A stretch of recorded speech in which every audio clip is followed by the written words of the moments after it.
All right, let's talk about Napoleon Bonaparte. This guy was short, like really short. Standing at just about 5'6", he was often the butt of jokes about his height. But what he lacked in height, he more than made up for in sheer ambition and determination.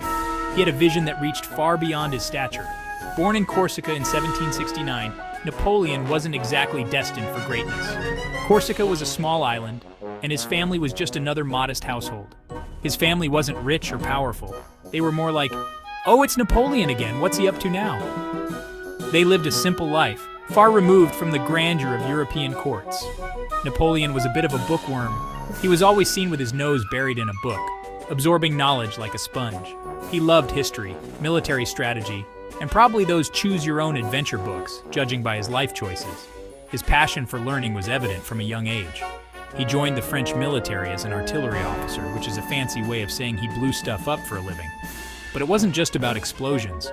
It was about precision and strategy, and he was good at it. His skills in artillery were unmatched, and he quickly gained a reputation for his expertise, like really good at it. His ability to command and strategize set him apart from his peers.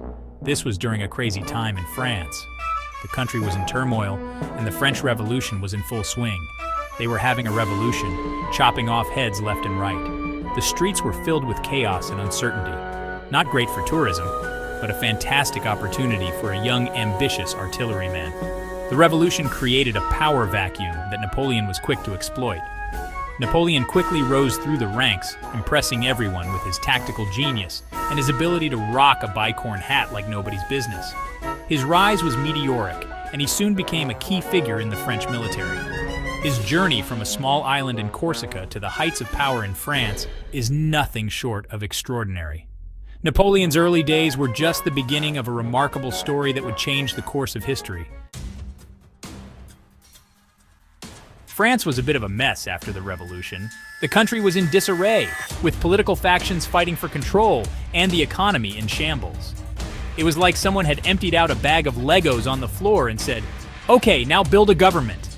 The pieces were all there, but no one knew how to put them together. Enter Napoleon, stage left, with a tiny little sword and a whole lot of confidence. He was a man on a mission, determined to make a name for himself. He saw chaos and thought, opportunity. Where others saw problems, he saw potential for greatness. One of his first big moments was the Siege of Toulon in 1793. This was a pivotal event that showcased his military genius. The British were causing trouble, and Napoleon, being the overachiever he was, came up with a brilliant plan to kick them out. His strategy was both innovative and daring. It involved a lot of cannons, some clever maneuvering, and precise timing. His ability to coordinate such a complex operation was impressive, and probably a few aha moments for good measure. His tactics were so effective that they became the stuff of legend. French historian, the French won, and Napoleon became a national hero. His success at Toulon catapulted him into the limelight. From there, his star just kept rising. He quickly climbed the ranks, gaining more power and influence with each victory. He was charming, ambitious, and had a knack for winning battles. People loved him. His charisma was undeniable, and he knew how to inspire loyalty.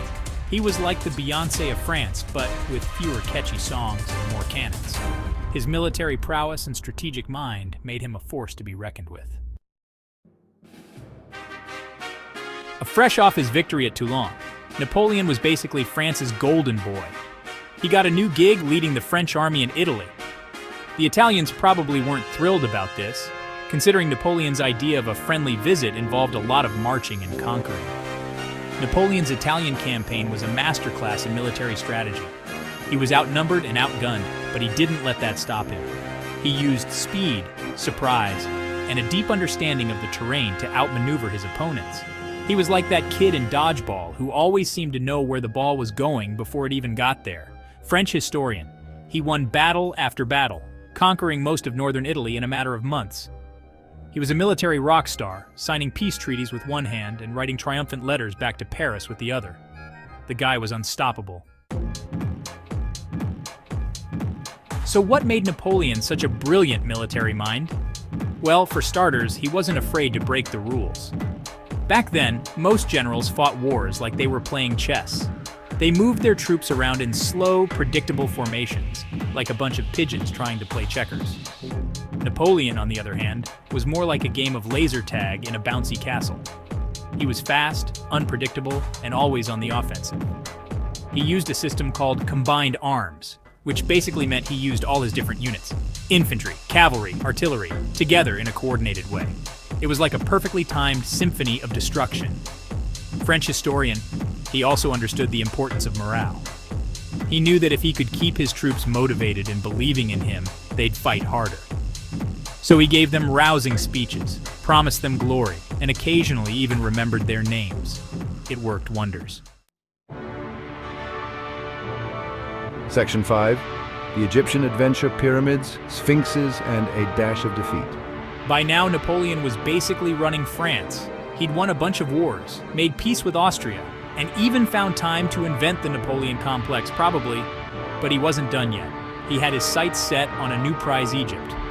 Now you might be thinking, Egypt, why Egypt? Well, for starters, pyramids and sphinxes. Also, Napoleon was convinced that by conquering Egypt, he could disrupt British trade routes to India. It was a bold plan, maybe a little too bold. The Egyptian campaign was a bit of a disaster, to be honest. Napoleon's fleet got smashed by the British at the Battle of the Nile. He got bogged down fighting the Ottomans, and he may or may not have accidentally shot the nose off the Sphinx while practicing his cannon skills, allegedly. Oops. Section 6. Emperor in the Making, from Consul to Emperor of the French. This is the story of how a military genius and ambitious leader transformed himself from a mere consul to the Emperor of the French, changing the course of history forever. While Napoleon was off playing Pharaoh in Egypt, things back in France weren't going so well. The country was in turmoil, facing internal struggles and political instability. Remember that whole building a government thing? Yeah, it was a mess. The French were trying to reconstruct their political system, but it was easier said than done. Yeah, they were still working on that. The process was slow and fraught with challenges. The government was weak, unable to enforce laws effectively or maintain order. The economy was a mess, with inflation soaring and the common people struggling to make ends meet. And people were starting to miss the good old days when they only had to worry about losing their heads during the Reign of Terror. The nostalgia for a more stable, albeit terrifying past, was palpable. Napoleon saw his chance and took it. He was nothing if not opportunistic, always ready to seize the moment. He abandoned his army in Egypt, awkward, and sailed back to France, like the conquering hero he still sort of was. His return was dramatic and perfectly timed. He overthrew the government in a bloodless coup, declared himself first consul, and basically said, "Okay everyone, listen up, I'm in charge now." His bold move was met with surprisingly little resistance.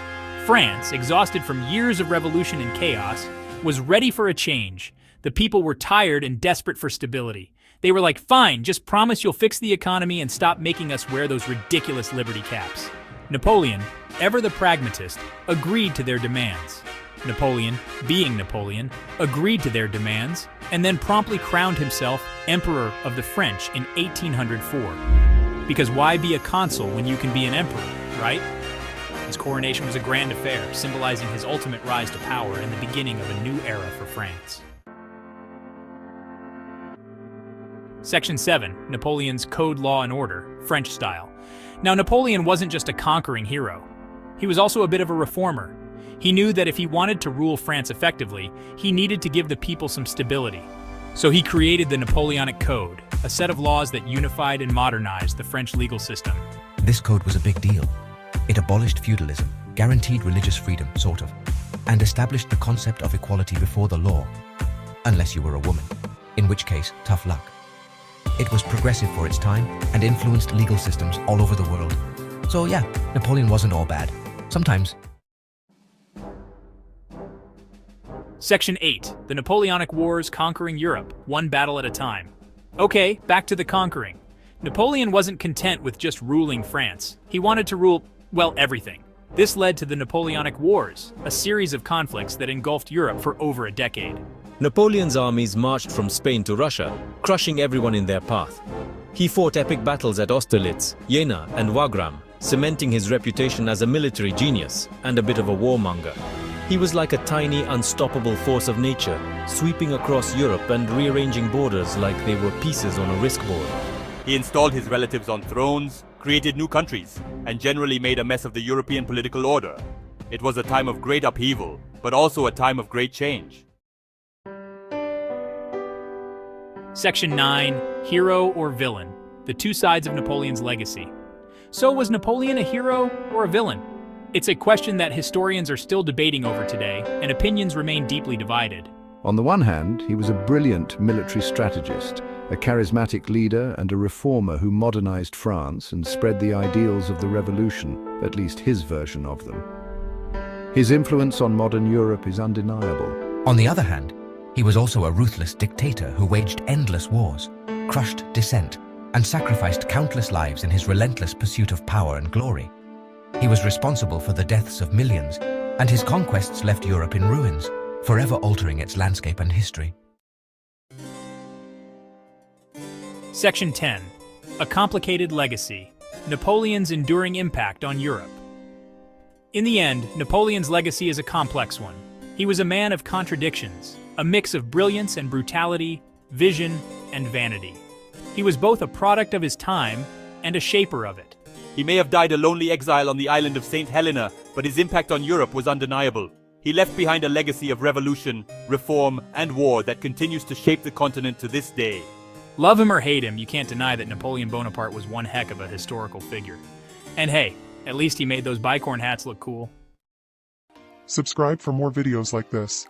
Turn on notification and leave a like to help the channel out. Thank you for watching.